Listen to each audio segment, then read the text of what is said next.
හරි යාළුවනේ. අද මම ඔයාලට පෙන්වන්න යන්නේ රොයි මහත්තයෝ අතර ගොඩක් ප්‍රසිද්ධ යාරටෙරා කැල්සිනේට් කියන පොහොරය ගැන.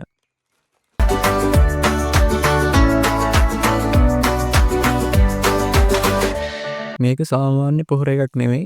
මේක 100%ක් වතුරේ දියවෙන කැල්සියම් නයිට්‍රේට් පොහොර එකක්.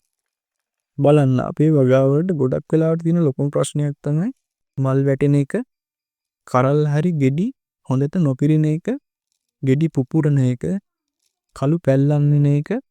ඒ ඔක්කොටම හේතුවක් තමයි කැල්සියම් අඩු වෙලා තියෙන එක. ඉතින් මේකට හොඳම විසඳුමක් තමයි යාරටෙරා කැල්සිනේට් කියන්නේ.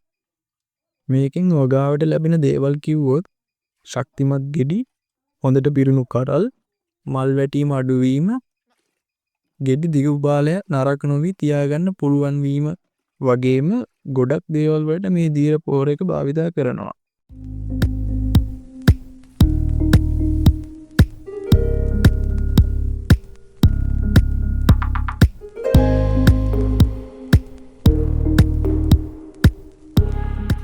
මේ පොහොර එක විශේෂයි.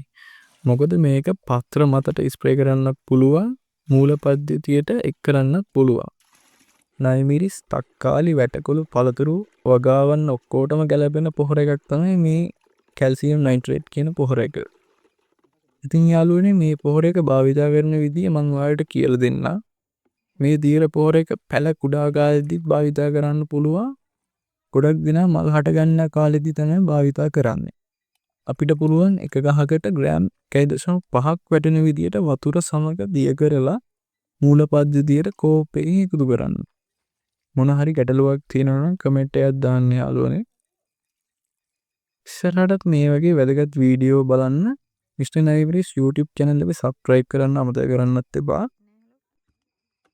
එහෙනම් අදට ගිහින් එන්නම්. ඔයාලට ජය වේවා.